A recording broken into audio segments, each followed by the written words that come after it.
Hey, is this thing on? Hello? Hit it again. I think it's on now.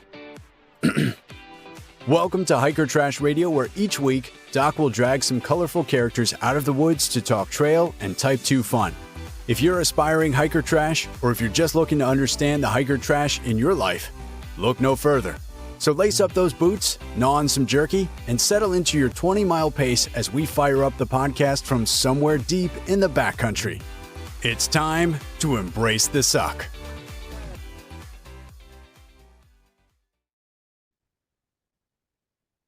Welcome back to another week on the trail, dirtbags, hiker trash, and of course, good-smelling day hikers.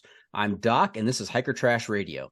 Hey, if you like what you're doing here, take just a minute, help us out, leave us a review on Apple Podcasts, and if you don't like it, well, just go ahead and keep that to yourself.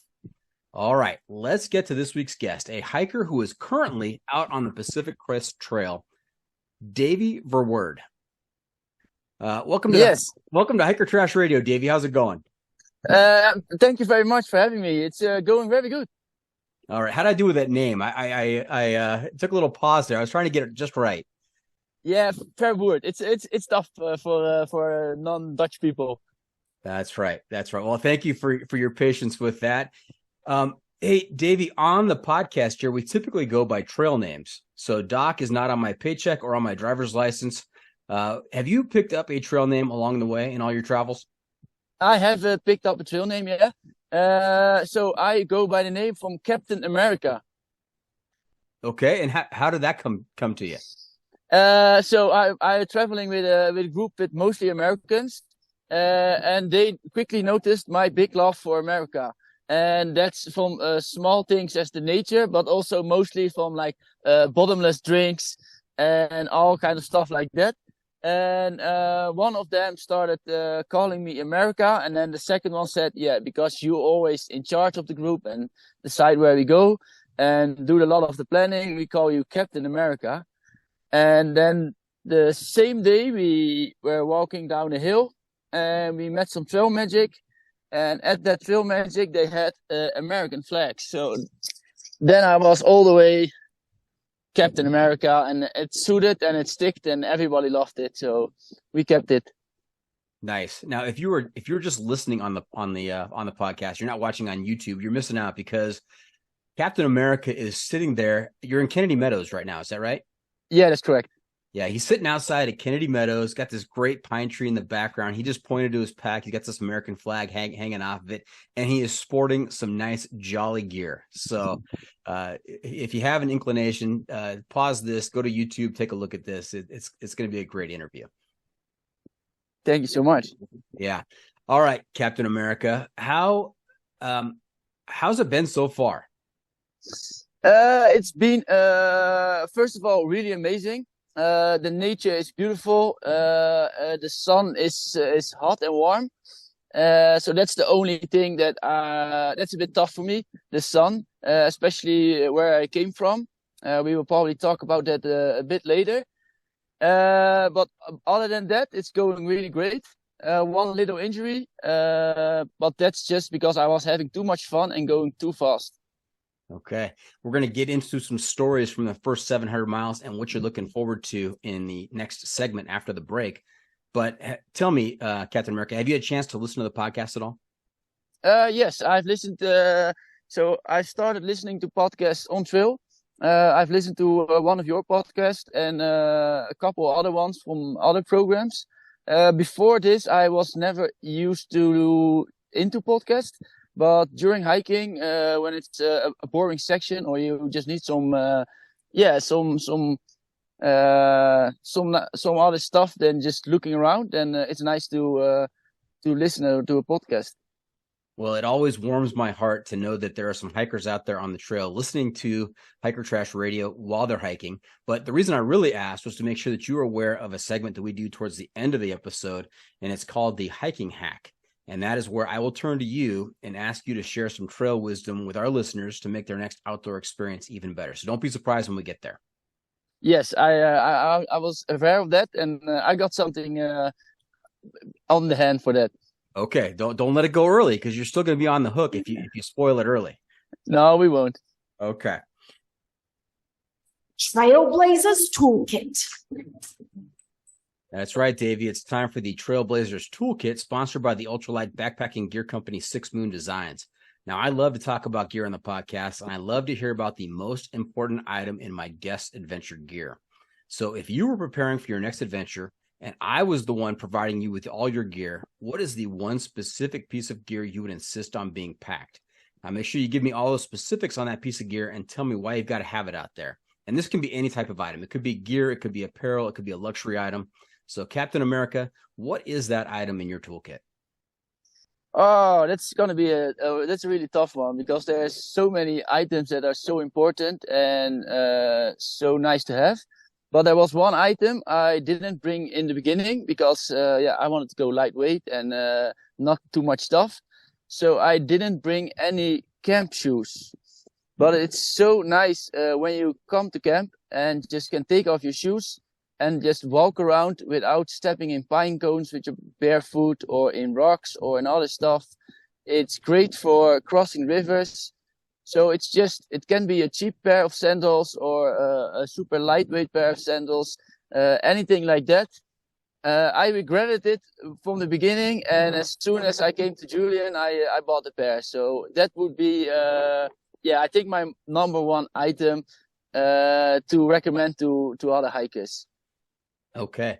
Now, did you go with just some lightweight sandals? Or I know a lot of people favor Crocs out there on the trail as their camp shoe. Yeah, I saw some people with Crocs and that looked beautiful. And I was thinking, I want some Crocs as well. But it's quite hard to get them because I really wanted shoes quick. So I got some, it's not all the lightest, but it's medium light, I would say, sandals. Yeah. Got it. Are you familiar with Jeff Garmeyer at all? Goes by no. Legend. He did the calendar year Triple Crown and also the Great Western Loop. Yeah, I think so. Yeah, now you mention it, I think so. Yeah. Yeah, he ran a trail race in Crocs. Oh, that's amazing. Yeah, he's a bit of a nut. Yeah. I also always been thinking it's quite funny when the people put the Crocs in the sports mode. You know, when they take the backside up. Yeah. Sport mode. I love that. I don't know that I've heard that before. Crocs Yeah. in sport mode. All right. Well, hey, to keep us talking about gear a little bit more, we have... It's the hiking pole. It's the hiking pole, and that's pole spelled with 2 L's, like a survey, not like the thing you hold in your hand. I always like to explain that to my guests because I think I'm pretty clever for coming up with that, and everybody's reaction is pretty much the same, just like you, just a blank stare at me. So that's okay. Yeah, no, I thought we were going to talk about poles. So it's also I'm using for the first time on this hike, but hit me up. Okay. So Captain America, this is a 7-question survey, all related to hiking type items. That's going to help me give you a score on the sanity scale from 1 to 100, with 1 being completely insane and 100 being completely sane. Now, anybody that's out on a long trail like the Pacific Crest Trail, it's an automatic 25-point deduction. So your highest possible score is 75, and I think that's pretty fair. Yeah, I think you have to be a bit insane to true hike. So I'll probably score pretty low, but we'll see how we go. All right, we'll see how we go. Now, this is not rapid fire. I don't want you to just give me your answer. We'll move on to the next one. What I want you to do is give me your answer and then give me a little bit of explanation as to why that's your answer. All right, we do that. Yep. All right. Question number 1. You already addressed it a little bit, but let's hear some more. Trekking poles or no trekking poles out there? So I never used trekking poles before. I don't know why, but I started using trekking poles, and now I wouldn't go without trekking poles on true hike. It's just they take a little bit of the weight off your knees and of your legs, so it helps a lot.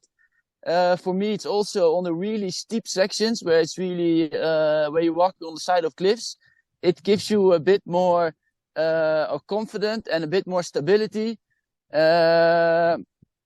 You can, in the snowy sections, you can even use one of the trekking poles as like the same as an ice axe. I really started loving them on this trail. You have to get a bit used to it, but that goes pretty quickly. So I would say trekking poles the whole way. Okay. Question number 2. What's on your feet, boots or trail runners? So I'm used to wearing boots always, but you start doing your research before you do a true hike, and then you see that everybody is wearing trail runners. So I also have the trail runners. I'm rocking the Ultras. They are great. They don't last that long, but it's just so much lighter. It's so much more comfortable, and I also think you have more feeling about where you walk. You feel the ground more, and yeah, it's easier, I think. Right. It feels like going faster as well. Yes. Now you're about 700 miles in on your trip so far. Are you still in the same pair of shoes you started with? No. So I got a injury after about 300 miles, and I contacted Physio, and we had a phone call, and then she advised me to buy new shoes and size up.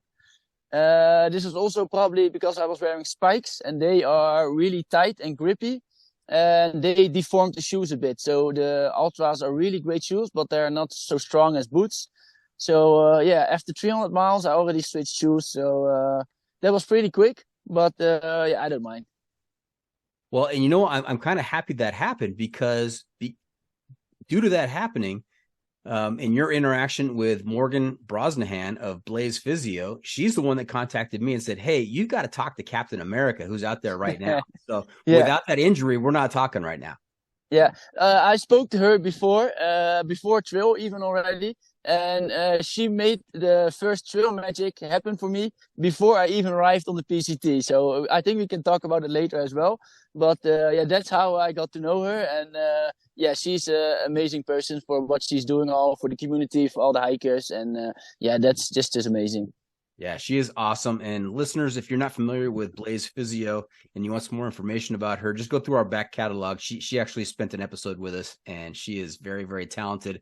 And what a great trail angel out there. All right, back to the poll. Question number 3. When it comes to your shelter system, you prefer tent, tarp, hammock, bivvy, or hey, let's just cowboy camp? So I do sometimes cowboy camping, but I prefer the tent, and then mostly without the rainfly. It's just to keep the bugs away. I'm not a big fan of the bugs. The bugs are a really big fan of me, especially mosquito bites. So it was, I think, 3 weeks ago, I thought, let's just cowboy with my friends because they mostly cowboy. And I woke up with I think 30 mosquito bites or something. So I sometimes still cowboy because it's just fun and it's much more quicker if you arrive late to camp. But the tent definitely has the number one pick. Yeah, I think the conditions have to be right to cowboy camp. You don't want to wake up with 30 mosquito bites. That just sounds painful. That doesn't make for a good next day. No, it's a very itchy long next day. Yeah. All right. Question number 4. When it comes to sleeping, do you prefer a sleeping bag or a quilt? I never used a quilt before, but of course it saves a couple of ounces again. So I went with the quilt, and I'm really happy with it because you have warm nights, you have cold nights, depending on the altitude where you are. You can open it up. And I'm always used to sleeping with a beanie on and just putting it over my eyes so it's dark whenever I go to sleep, if it's early or if it's late. So definitely the quilt. Okay. What's the brand name on that quilt? I have the Alight Equipment. That seems to be everybody's go-to. That is one of the most popular ones out there. Yeah, it's a great one. They have lots of options if you want to customize for colors and stuff. It packs down really small, and it's just they have a great system, great company, and they make great product. And as soon as somebody starts using it on the PCT and starts writing a knot, then all people think, "Oh, I'm also gonna use it," and then the ball starts rolling, and so now you see it everywhere. Yes. All right. Question number 5. Very important question here, Davey. This is a massive point deduction if you don't answer the right way. So when it comes to food, are you a stove guy, cold soak, or stoveless? Oh, yeah. So I'm still an amateur true hiker. So I go with the stove. Okay. I'm used to where I'm from. We have a lot of dehydrated meals. So I'm used to the dehydrated meals. I think they're great. They pack everything. It's nice and tasty. It's not just a blank ramen. They have everything combined in there. They're a bit bigger and a bit heavier, but Yeah, I like the taste of them. So yeah, I'm starting to change a bit. I have a cold soaker next to me. It looks so nice and so easy if you just stop there and just open your pot and start eating. No preparation, no nothing. It saves so much time. So who knows by the end of the trail? But for now, I'm still with the stove. Now, Davey, I have to give you some advice. If you decide to try cold soaking, you have to do it alone. You can't be with anybody else who has a stove, because you get into camp and you're eating your cold mush and somebody else has a stove and is eating a nice hot meal. You immediately get stove envy. Yeah. We had the problem before. This was one guy was hiking with us, and he just didn't bring just the stove. He bring a whole skillet. He had all fresh kind of vegetables. So every evening we were all sitting there, and it was like a little cooking show for us. We were all watching what he was cooking each night, and we were just smelling, and it smelled so good. And then every time we had to go back to our bad stinky meals, and he was enjoying like a restaurant meal almost. Yeah. He was a backpacker with a skillet? Yeah. Holy smokes, that's a serious luxury item. Yeah. He went lightweight on most stuff, but food was everything for him. So he had fresh vegetables, and he tried to carry out a lot of garlic every evening, and yeah, we were enjoying the smells a lot. Now, I talked to a guy with the wasn't really a trail name, but the nickname of Cartapui from France, and his luxury item that he said he had to take everywhere with him on the trail was a charcuterie board, which seemed to be a little excessive to me. Yeah. Yeah, we tried to name him the Cook or Gordon Ramsay, but he didn't want to have any of it, and we lost sight of him now. He's behind us, so who knows, we will see him again and what he will be cooking then. Yeah, that skillet's weighing him down. He can't keep up. Yeah, that's probably the thing, yeah. Yeah. All right. Question number 6, is life better above or below the tree line? I say below. So I love to be high in the mountains, but I love trees, especially where I'm from. There are no trees, so I just love seeing them. I love the smell of the trees, the greenery. So yeah, I would definitely say below the tree line. Okay. And question number 7, the final question in the hiking poll: what's more important, pack weight or luxury items? I would say pack weight, since I don't have any real luxury items. You're walking so many miles, and we just had a long stretch behind us. We were carrying 7 days of food and a lot of water, because there were not a lot of water in the stretches, and that made the whole trail so much harder and so much tougher, because it was so heavy. So definitely pack weight for me. Yeah. Okay. And what is your base weight out there?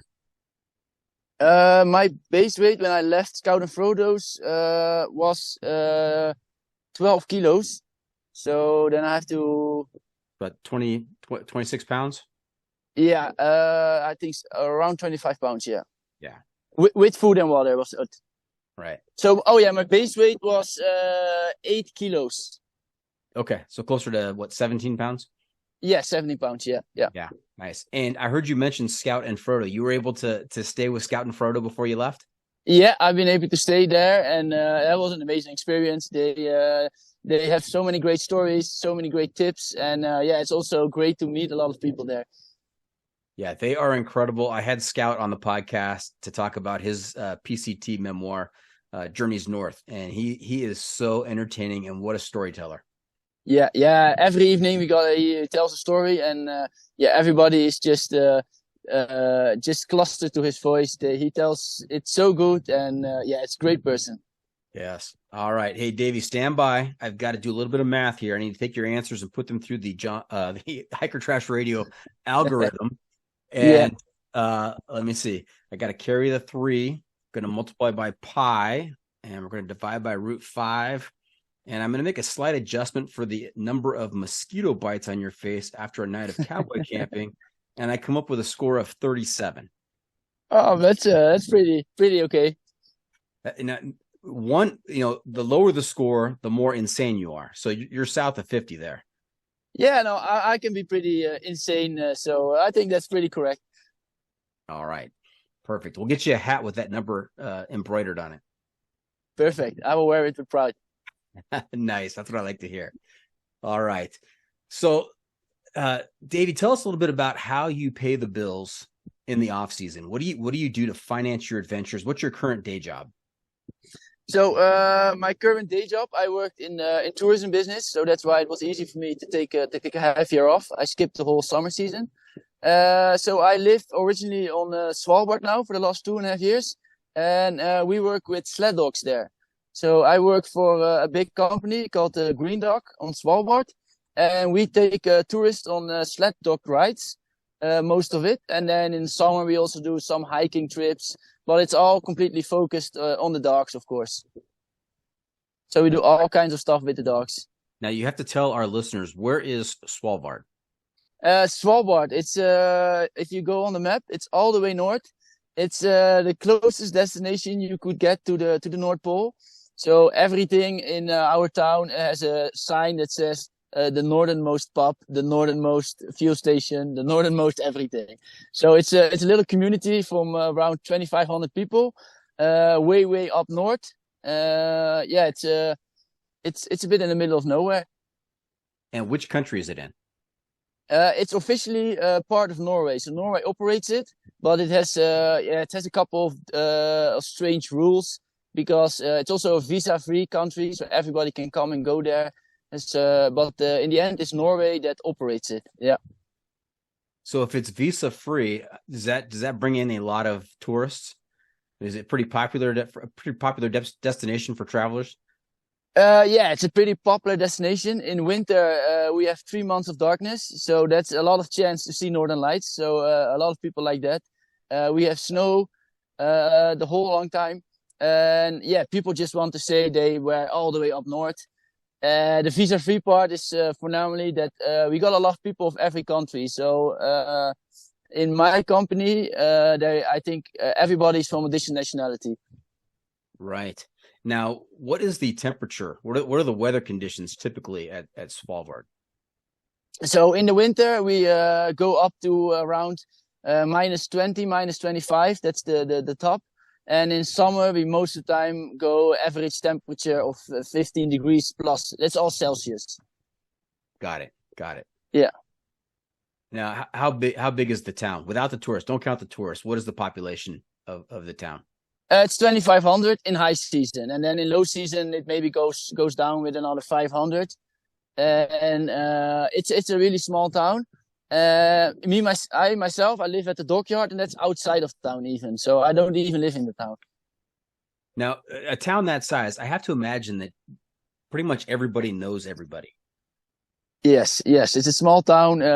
If something happens, everybody knows about it, and it's also quite nice because there's as good as no criminality because nothing gets stolen because everybody knows exactly where it is. Sometimes something gets misplaced after somebody goes to the pub and takes the wrong jacket home. But it's a really nice small community, and we do a lot of stuff together, and everybody knows each other. So it's a beautiful small community up north. Now, what is the most popular drink in the bars up there? I would say beer. Beer goes the quickest. Yeah. The good old beer. That is, everybody likes that. That's right. The old standby. That's great. Yeah. Now, what about polar bears? Any polar bear sightings up there? We do have polar bears there. Especially in winter when the winter ice is. We connected with Svalbard. Then the official number is around 3,000 polar bears. But that's with the whole pack ice of the North Pole combined. So on the island itself, it's, I think, around 350. So you see them not regularly, definitely not. But if you really want to see them, you can find them. But the thing is, as soon as you leave town, there's a big sign, a triangle sign with a big polar bear in the middle. All the tourists go there because they want to make a picture with the polar bear sign. It's the most famous spot of all the town. But as soon as you cross that sign, you have to carry a flare gun and a rifle to be able to protect yourself and to protect the guests. So it's not something that you take up your tent and you go outside and you go for a little sleep, because you have to have some protection around your tent or somebody awake at night, because you never know. Now, we talk occasionally about bear encounters on Hiker Trash Radio because it happens on the AT, happens on the CDT up in Wyoming and in Montana. And we talk about black bears, we talk about grizzly bears, but polar bears, that's a whole different category. Yeah, they are huge. They are a different animal in all of that. So the good thing is they won't chase after people because they eat seals and they have much more fat, and that's what they really like to eat. So most of the times they are close to the water edge or on the ice. So that's why it's most of the time pretty safe, but you always get young polar bears that are just growing up or really hungry polar bears. So it could always get dangerous, and there's always the stories of things that go wrong. Now, hang on, Captain America. How does a polar bear know that your average human has less fat than a seal, unless he's tried a human? They can smell that, Seal have a distinct smell because I know that. I've seen a couple of seals, and we also use some seal fat for the dogs sometimes. And yeah, they have a real distinct smell. So yeah, and I think they can smell seal from up to a kilometer away, even underneath the ice. So yeah, they have such a good smell. So they know exactly what they want, and they know exactly what they're looking for. Got it. Now, when I'm talking about regular bears, I say to my listeners, you don't have to be faster than the bear. You just have to be faster than the guy you're hiking with. But I guess exactly in this case, you don't have to be faster than the polar bear. You just have to be faster than the seal. Yeah. But the seal dives in the hole and is in the water. So then you are in troubles. Yeah. Wow. All right. And they are fast. They can run fast if they want it. Yeah. No, but we always carry protection, and in the end, it's still a protected species, the polar bear. So we never try to shoot them. It's the last resort. So we most of the times use flare guns to just scare them away. And as soon as there's a polar bear close to town or whatever, the police comes in actions with the helicopters, and they just make a lot of noise to chase him away. And that's the number one thing, and that's the thing you always see, that it's just making a lot of noise, so he will go away and know this is not for him. Yeah, you don't want the polar bears getting comfortable with coming into town like it's their own private grocery store. That's a nightmare. Yeah, no, we don't want that, no. Especially when it's 3 months of darkness. I mean, that sounds like a horror movie. Yeah, because you don't see them coming. They're suddenly standing next to you, and then he's probably also a bit shook up, but we are way more shook up, and that's why it's great that we are working with dogs, because they have good noses and they can smell the polar bears from far away as well. Yeah. Now, in your excursions up there with the dogs and the dog sleds, have you had any incidents with polar bears? So I've been working there now for about 2.5 years, and I didn't have any incidents. One of my colleagues had an incident, but it was about 9 years ago. Okay, that's a pretty good track record then. Yeah, we had one polar bear this year. We have a cabin about 3 kilometers away from our dockyard.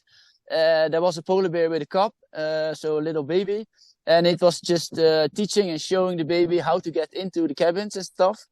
And we can see that from our dockyard because we are on the top of the hill. But the police was not doing anything because it was just our cabin and it was just empty. There were no people there, so they leave the polar bear alone. And he was for 2 days in our cabin and completely destroyed the whole thing. They went into the really small window that you think they cannot fit through there. And then at some point he went out through the wall, just straight through the wall. Just, they don't care. They're so strong. And they were just having fun and playing with the cushions and the sleeping bags and everything. And yeah, we were just watching from far away with a big telelens and just thinking, oh, there goes our beautiful cabin. And yeah, there's nothing you can do. In through a window and out through the wall. No one has taught this bear how to use the door, evidently. No. And the door is locked, big locks on the door, but they don't care. If they want to go in, they go in. They are really big animals. Fantastic. Hey, we're going to take a quick break. We're going to hear from the advertisers, pay some bills. When we come back, we're going to get into current trail conditions, how it's been on the PCT, and what you're looking forward to or not looking forward to as you are in the shadow of the Sierra. So stay tuned. We'll be right back. Yes, thank you. And welcome back. We are talking to Davey Verwoerd, also known as Captain America. Did I do all right there? Yeah, that was almost perfect. Almost perfect. All right, that's what I'm looking for. Almost perfect. And we've heard a little bit about his hobbies on the North Pole, way he earns his money, polar bear stories. Hey, did you grow up? Where did you grow up? We didn't cover that. I grew up in the Netherlands, in a small city next to Rotterdam. And as soon as I started studying, I moved to Rotterdam. Okay. And how did you get involved in the whole dog sledding and thru hiking pursuits? Yes. So I worked for about 14, 15 years in the harbor of Rotterdam. It's a really busy 24/7 work environment. And at some point in my life, I just said, this is enough. I want to enjoy my life more. I want to be more in nature because I always liked hiking and like sleeping outside and stuff like that. So at that point, I said, this is it. I'm going to stop. And then I just went on a holiday to Norway to do some hiking and in Tromsø. And then I found out about all these dog companies, and I just started looking on Google for a company, and I ended up in Svalbard. I had never heard about it, but yeah. And since 2.5 years, I never left. And in that same period, when I was quitting my job, I also was thinking I need a new adventure, something to look forward to. And then is when I started Googling about nice hikes. Then I found out the word thru hike, which I never heard before. And then I started researching thru hikes, and that's how I ended up with the PCT. Okay. Now, did you have any experience with training dogs or dog mushing before you applied to the company? Zero experience. My only experience has been offshore oil platforms, big oil ships, oil tankers, and stuff like that. So nothing with dogs. I didn't even have a dog because I always was working. So yeah. You did deep sea oil platforms as well? I've been on ships that lay the pipes from oil platform to oil platform. Was that in the North Sea? I did 2 projects in the North Sea, and I did 2 projects in the Gulf of Mexico. Wow. Now, North Sea weather and sea conditions, it can be pretty dicey, pretty dangerous at times. Did you get to experience any of that?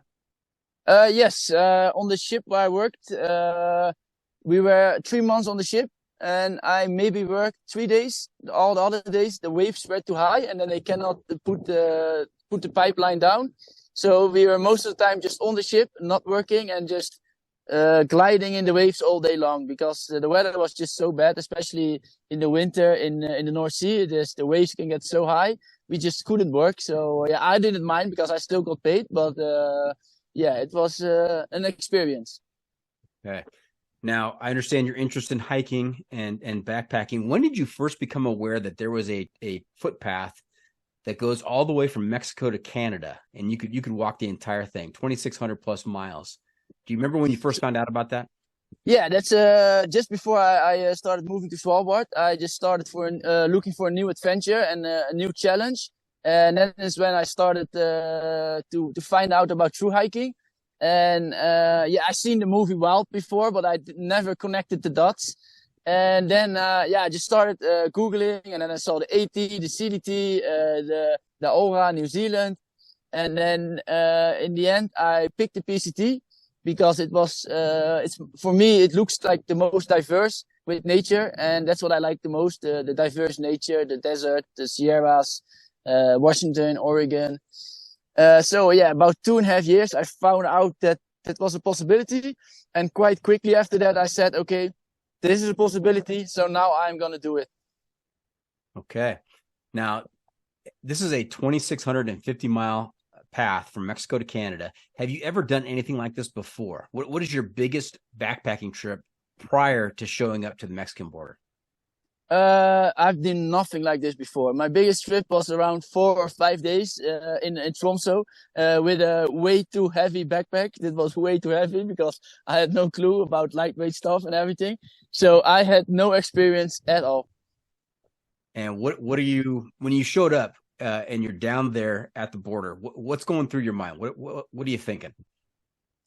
I was just mostly happy to start the adventure and to finally be here because the preparation took so long. I had this in my mind for 2.5 years. So when I finally was there, I was just so happy. I just wanted to get started. And then as soon as you start, then you find out that a mile is pretty far. And then, it takes me pretty long to walk a mile. And now I have to walk so many more. So, you just have to get your head around it and then just put one foot another in front of another and just keep on going. Yes. And did you do any kind of physical training or some overnights to test out your gear prior to showing up for the PCT? So I tested my gear a bit. I didn't do any overnights because that's just too many hassle in Svalbard with the whole polar bears and stuff. But I did do a little bit of hiking. I wish I trained more before, just like physical, because in the first 700 miles, there is not one muscle or one bone in my legs or foot that didn't hurt once. I always read on the internet, your trail legs will come and blah, blah, blah.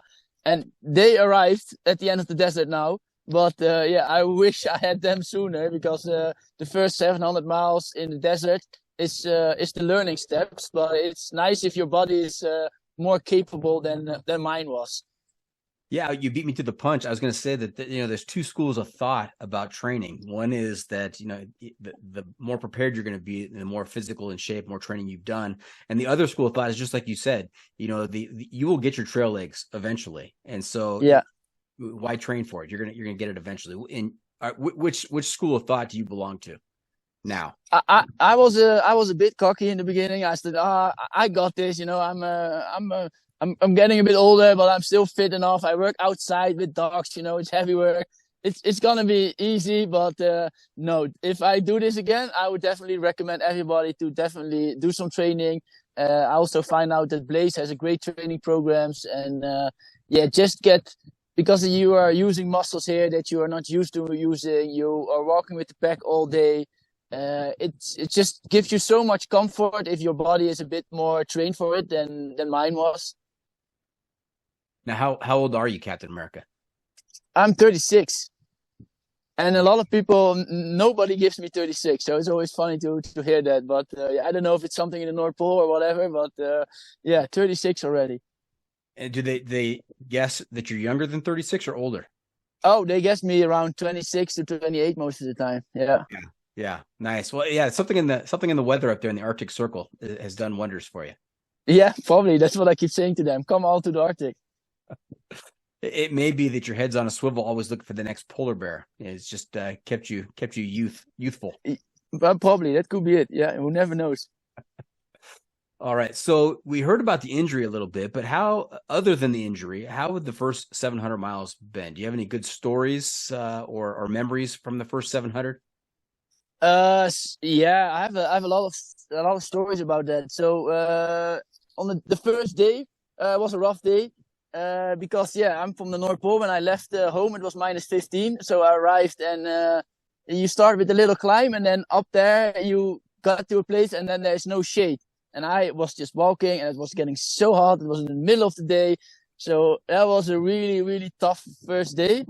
But after that day, I also started meeting people, and the trail family started growing and making place.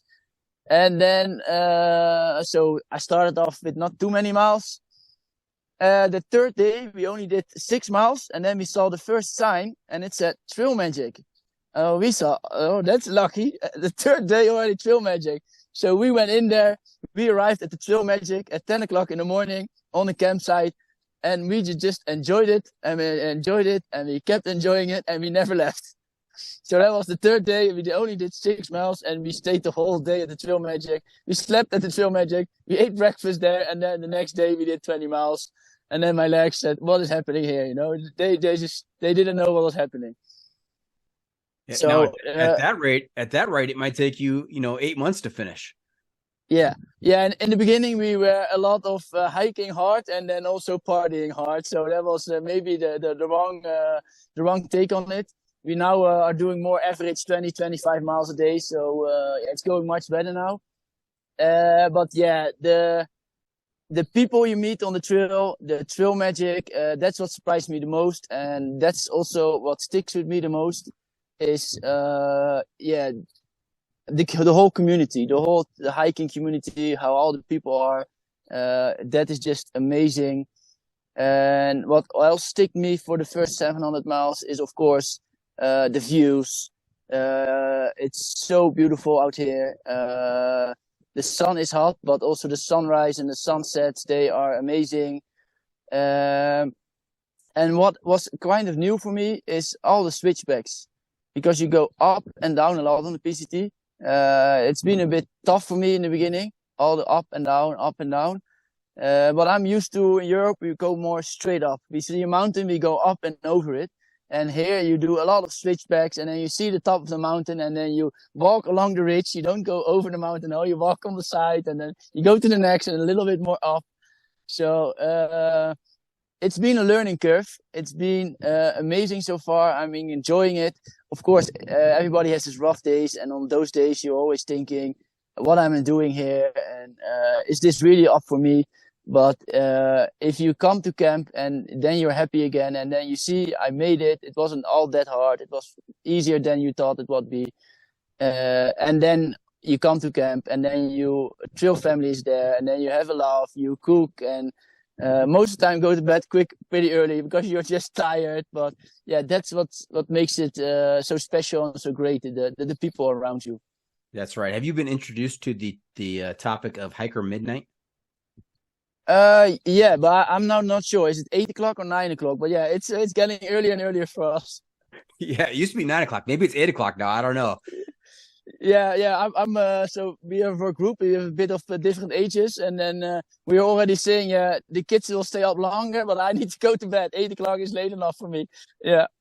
Yeah, several times out there, I never made it to hiker midnight. It was, you eat dinner, get your tent set up, and that's it.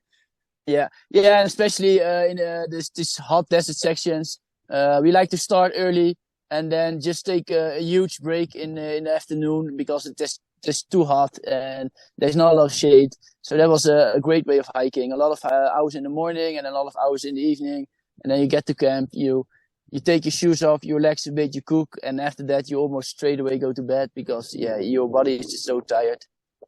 Yeah, and we've said desert a few times now, but also in those first 700 miles, you have what Scout calls sky islands, where you do go up these switchbacks and you hit some serious elevation for a little bit. This is a very snowy year, rainy year, snowy year in California.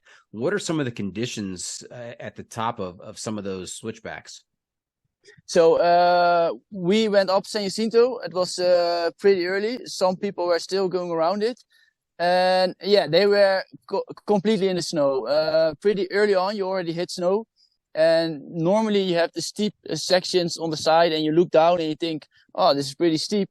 But now it's all snow and it's super slippery. And I'm used to snow because, I live in the North Pole, of course. But this is completely different because this is almost mountaineering. It takes the speed out of you mostly. A section on San Jacinto, we did 8 miles in 7 hours. Normally we can hit like each hour 3 miles. So that it just takes everything away from you. You have to be very careful. You have to watch where you step, and you have to get up early when the snow is still hard. We knew starting this that it was to be a high snow year. I also think it has some fun. It is an adventure. It is a bit more difficult. Each year is different. So it's great, but you have to take your time and be safe out there. Right. Now, how big is your trail family? So we have a trail family about 5, and then we have a bubble of people coming and going and coming and going. So you see a lot of times the same people around. Yeah. We lost a couple of people and now we gained some. But we have the 5 core members. They are still there. But we're getting at a really difficult cross section now, where a lot of trail families get torn apart, and ours maybe as well. So after this call, we're gonna have a big meeting, and then we will decide what's up next for us. That's right. Trail families are always a little bit fluid. You've got new members coming, existing members leaving. And I think people have a misconception about hiking in groups out on trails like the PCT. You don't hike right in a row with people. You're not marching on each other's heels. It looks very, very different than that. Tell us about how that works. Yeah. So most of the time, in the evening when we come to camp, we just talk together. We say, how was your day? And then we make a plan for the next day. We look where the water sources are. We look how much miles we're gonna do approximately.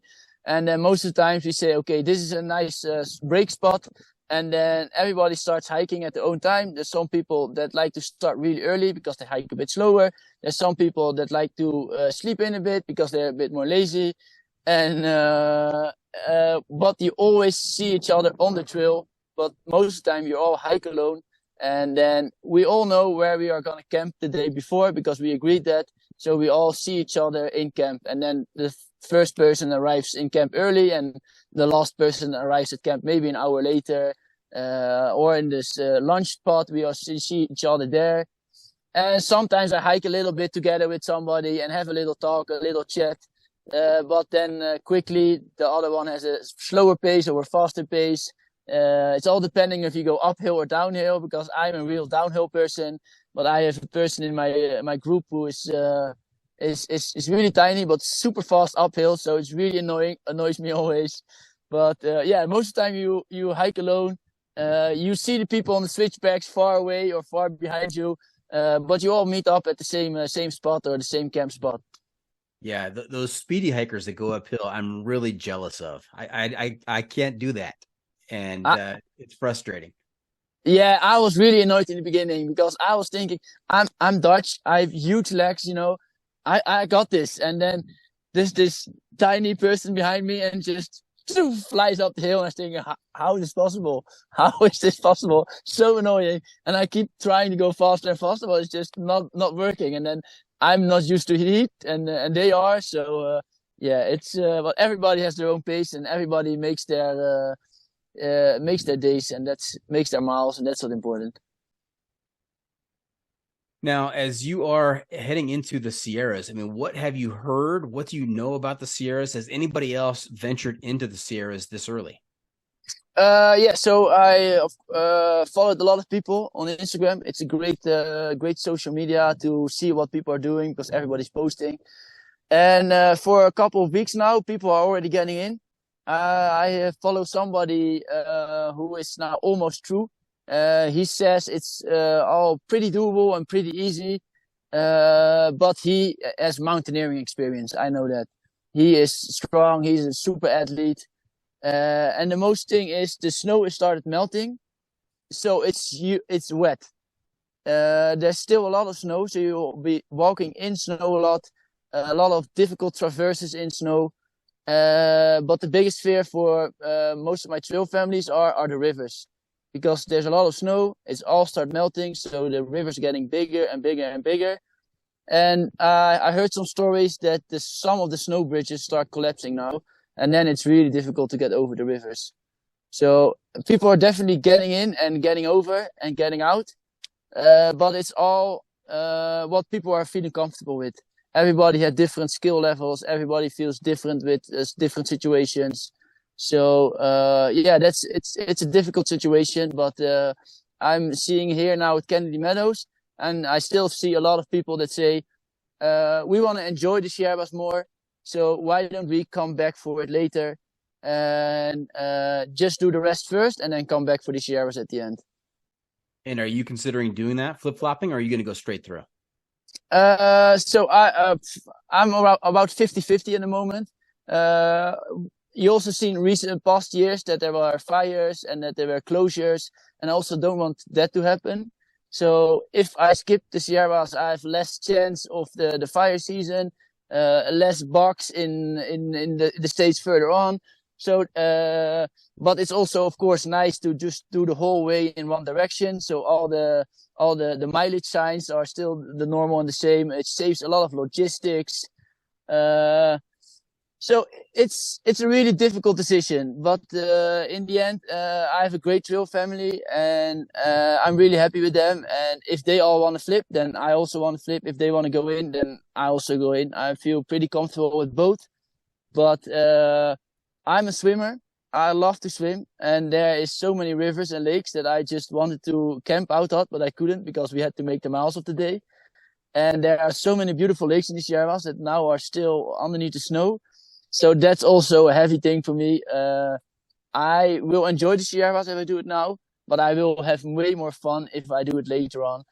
And you have to be flexible. So I think we will probably hike into the Sierras now until Lone Pine, and then base our decisions based off of that. Got it.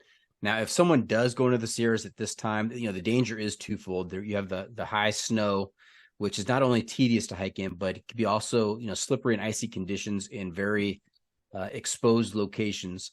And then also you mentioned the lakes, not the lakes, but the river crossings. The rivers are going to be swollen. They're going to be fast moving. They can be dangerous. And I've heard that there's a couple of bridges, a couple of key bridges that are currently out right now, which is going to cause a problem for hikers out there. Yeah, that's also a really big point. There's a couple of bridges that are just broken and won't be fixed quick as well. So then you have to go around. But normally there's roads, you can get hitches, but all the roads are still closed because of all the major snow. So it's also a thing you have to carry a lot of food. Because some places that you normally resupply are still closed or are not open. So there's a lot of challenges. So you cannot follow 100% the way you want to follow because you have to go around the bridge, you have to go back down and back up into the Sierras. So yeah, it's just a whole adventure, and it brings a lot of difficulties. Yeah, if someone goes into the Sierras at this time, what kind of gear do they need to bring with them? What is a must-have out there in these conditions? Most people's advise crampons. Spikes is definitely must-have for the extra grip you need. With the crampons, you have more grip, you're more safer. And then for safety reasons, it's just the ice axe. Because if you start falling and start sliding, you need something to stop you. Because these ridges can go on and you can really hurt yourself or even worse.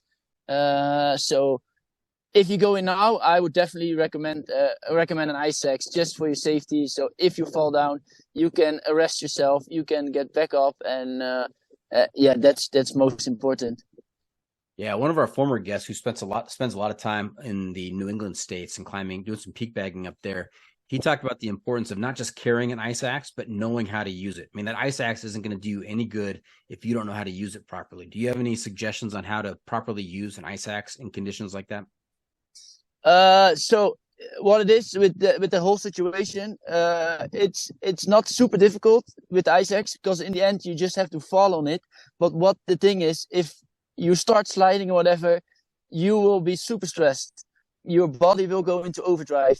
Thinking is really hard and you only have seconds. So what you have to do is train with it and train with it and train with it so it becomes automatically.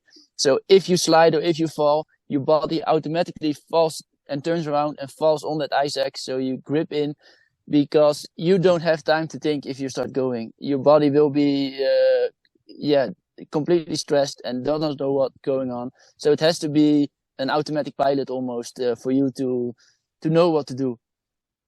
Right. Now you mentioned hitches before, just recently. How many hitches have you taken, and is there a favorite hitch so far? How many hitches? Many hitches we have taken. There have been a couple of funny ones. We've been stopped by the cops once because we were in the back of a pickup truck, but it was not allowed. We didn't know. It was a very friendly cop. He just gave the driver a warning and explained to us all the possibilities of dying, of being in the back of a truck. So, but we had one hitch. It was me and another girl, and we were picked up by where was it? I think it was close to PVC. And this guy just kept on talking that we had to really be careful of the Sasquatches out there, and they are dangerous. And he knows exactly all the locations. And he says if you see a boot somewhere, that's probably somebody was eaten by a Sasquatch. And he just talked about Sasquatches for half an hour, and we just sat there, listened, and enjoyed the conversation a lot. It was definitely one of our most fun hitches of all. Yeah. Nice. Couple of follow-up questions on that. Did you tell the police officer who was lecturing you about being in the back of a truck, did you tell him that, hey, I'm from the North Pole and we ride around in the back of trucks all the time. It's safe. Don't worry. Uh, I didn't want to say anything, you know. I love to stay here in America. I don't want to fool around with the police officers. They're just doing their job. They're nice people. So I just kept on the background and let the driver and the police officer figure it out. And I just took some pictures. Smart guy. And also, what is the more dangerous creature, polar bear or the Sasquatch? I would say the Sasquatch then, because the polar bears are not after humans. But if I had heard all these stories, the Sasquatch take quite a lot of people, is what he said. But the government all covers it up. That's his explanation. But if I hear something knocking, I always looking what's happening. But every time I look, I see a woodpecker. So for now, I'm still safe. Wasn't a squatch knock. It was a woodpecker. And Sasquatch, I mean, he is the ultimate champion of hide and seek because he is so difficult to find. Yeah. Oh, I'm looking forward to seeing one. There's people who already saw a bear. I'm also really hoping to seeing one. Not too close, of course, but I love the animals in the nature. The only one I don't want to see again is the rattlesnake. I saw him twice already, and that's more than enough for me because. I don't know. It still scares me a bit. Yeah, there's probably not a lot of rattlesnakes up in Svalbard. No. Even not snakes or bugs or any of that. It's just we don't have any of them.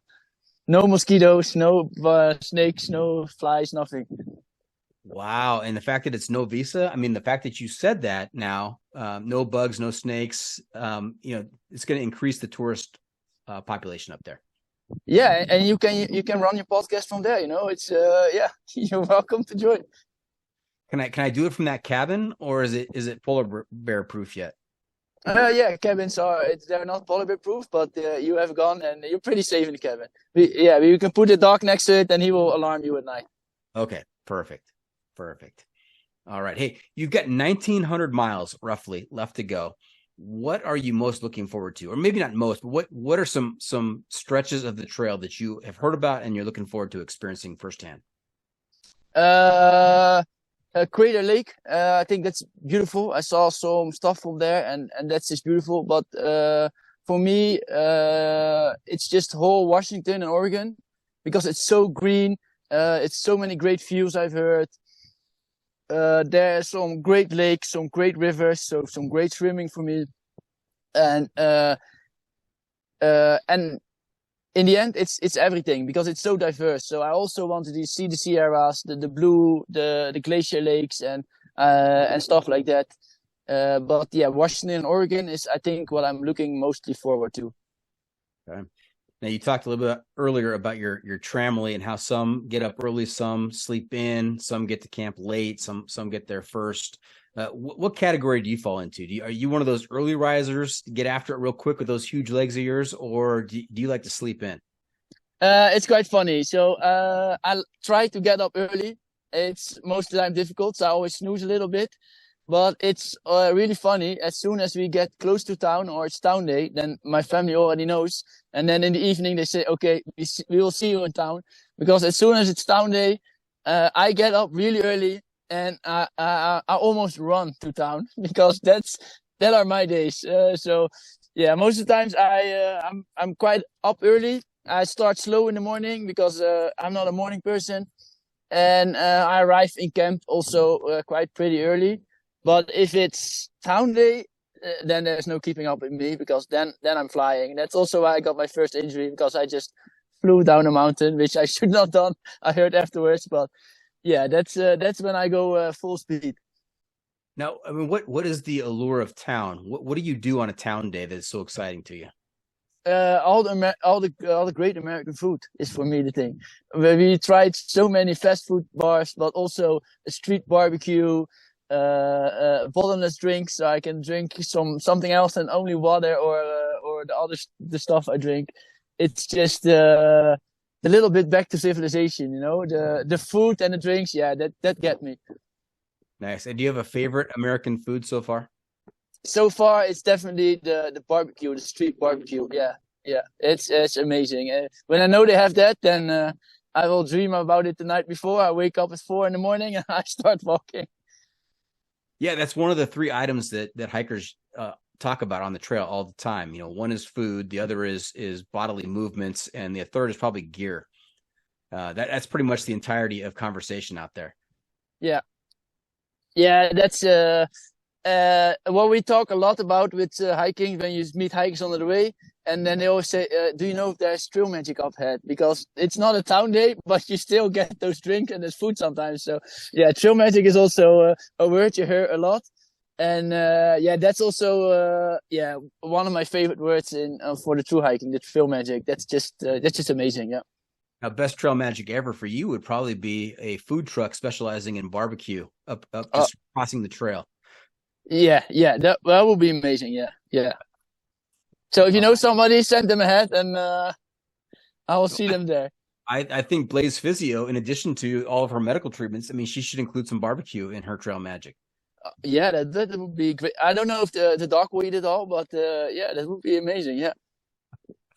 All right. Now, we know that this is your first major expedition like this, and I want to know, what were your expectations going in? Did they match the reality of what you're experiencing? How is reality different than what you expected on this trip so far? I thought it would be hard to say. Sometimes a bit more easier, maybe. It's tougher than I imagined. It's long days, and what I said, I really enjoy the nature, and sometimes you cannot enjoy it to the fullest because you have to keep on going. You have to make up miles. And then I see a beautiful spot and a beautiful river, and I think, I would love to camp here and just hang out here all day. But no, we have to make 25 miles. We agreed on that, so you have to keep on going. So it's just, the making miles, and it's all a bit bigger than expected as well. Fantastic. Well, Davey, hey, you know where we are right now? At the recommendation. You are right on. Yes, sir. Yes. Yeah. Hiking hacks. That's right. It's time for Captain America to share some trail wisdom with our listeners to make their next outdoor experience even better. So, Davey, what do you have for us? So, my experience in that is just be flexible. It's just one word, flexible, because you are hiking in Mother Nature. You never know what happens. Also with your own body, there's always something can happen. So don't stick to your plans or say, I have to do this or I have to do that. Just be flexible. And if you do that, you can enjoy it also much more, because there is much less stress of planning, or I have to do this or I have to do that. Just be flexible, because your plans will always change. There can always be a snowstorm, a weather storm, a fire or whatever. So just be flexible and enjoy it. That's the most important thing I have to say. Enjoy it. Yeah, that's a great piece of advice. You have to be flexible. Everybody's got a game plan until they get punched in the nose. And then everything kind of goes out the window. So, I mean, you can do all the planning you want, plan for all the logistics, map out where you're going to camp every single night. And then day one, you don't make it to that first campsite. You need to know how to adjust.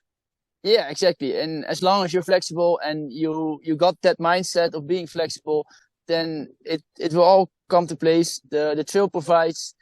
That's also definitely, that's something there. Always when you think it goes to the worst, then the trail provides and you get some trail magic or you get something else. And as long as you got that flexible mindset, you will get there. And if it's not today, then it will be tomorrow. And as long as you enjoy yourself, then it's all fine. Right. I mean, maybe you miss your campsite on the day you're planning for, but because of that, you run into some good barbecue on the trail the next day. Yeah, and we saw it a lot. We had the people around us that had like trail magic for days and days, and we kept on missing it, and then we got so pissed. And then suddenly we had trail magic 4 days in a row, and it's like, yeah, you know, the trail provides, and what happens. Just enjoy it. All right, so there you have it. We are just about done here. Hope our listeners enjoyed our time with Captain America. I want to thank him for joining us this week.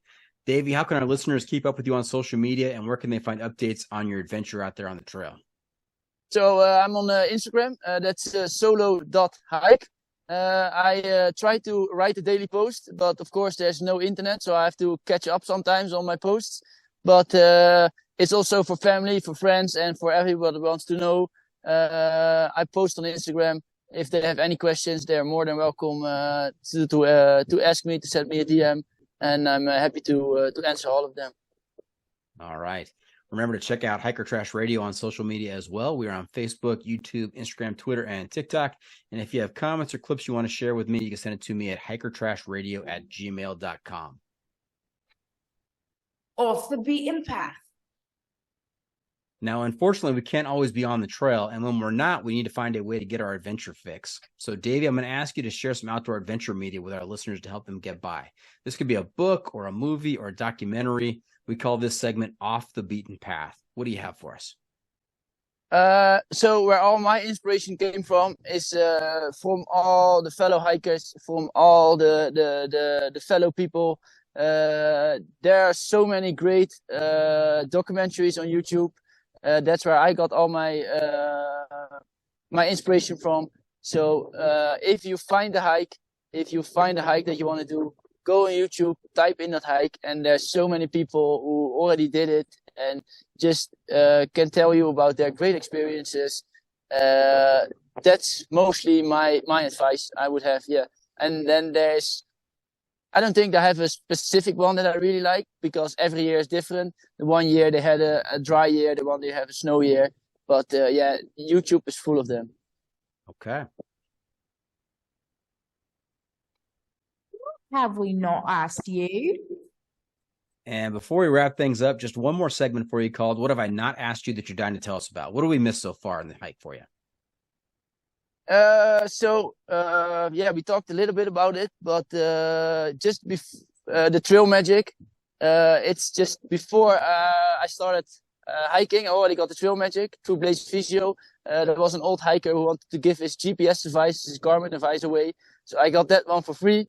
And then he wanted to give that to me, so he picked me up from the airport, and then he brought me to Scout and Frodo's. So all thanks to Firefly, to all the people doing our trail magic out there, and it even inspired me myself as well to do a little trail magic. So when we arrived at Hikertown to LA Aqueduct, I just I bought a whole box of Cliff Bars. I bought 200 glow sticks.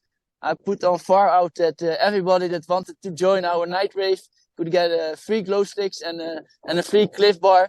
And we ended up with 12 people starting that night hike. And yeah, that was a great experience. So I just see also hikers now that take a week off and just renting a car and driving hikers around. So yeah, trail magic is amazing. And what they all say, just pay it forward. So if you get something, also pay it forward to the next. And that's also what I try to do. I try to, if I go to town somewhere and I know there's a lot of people coming by, I just buy a whole box of ice creams and just share the ice creams. And that's what it's all about. You know, we're one community. We do it all together. We all want to hike. And yeah, that's the last thing I wanted to say. What an incredible community. Paying it forward, taking care of other people out there. Fantastic. Yep. All right. Hey, we are finished. Thank you for coming on the podcast, Davey. Wish you the very best on the rest of your trip. Hope that you'll allow us to check in with you and maybe do another episode a little bit later in the PCT hike. What do you think? Yeah, I definitely wouldn't mind that. That would be great. And let's see how happy I am then. And yeah, that would be a great adventure. Okay. And as we close up today, do you have any shout outs to friends and family? Yeah, I have a shout out to my trail family, Extra Virgin, Corgi, and Hex. Definitely a shout out to Blaze Physio, who make everything possible. Shout out to all the trail angels who help us around, and to my family and friends back in the Netherlands. And a shout out to all the hikers all over the world. You know, just keep on going, keep on trucking, have fun, and be out there, live your life, nature. Well said, sir. Thank you for tuning in. Always remember, the trail is the trail. It doesn't care if you want to go downhill. It doesn't care if it's almost dark and you're looking for a campsite. It doesn't even care if you've got 30 mosquito bites from cowboy camping the night before. The trail is the trail. Embrace the suck. Perfect. Thank you so much. And Captain America is out.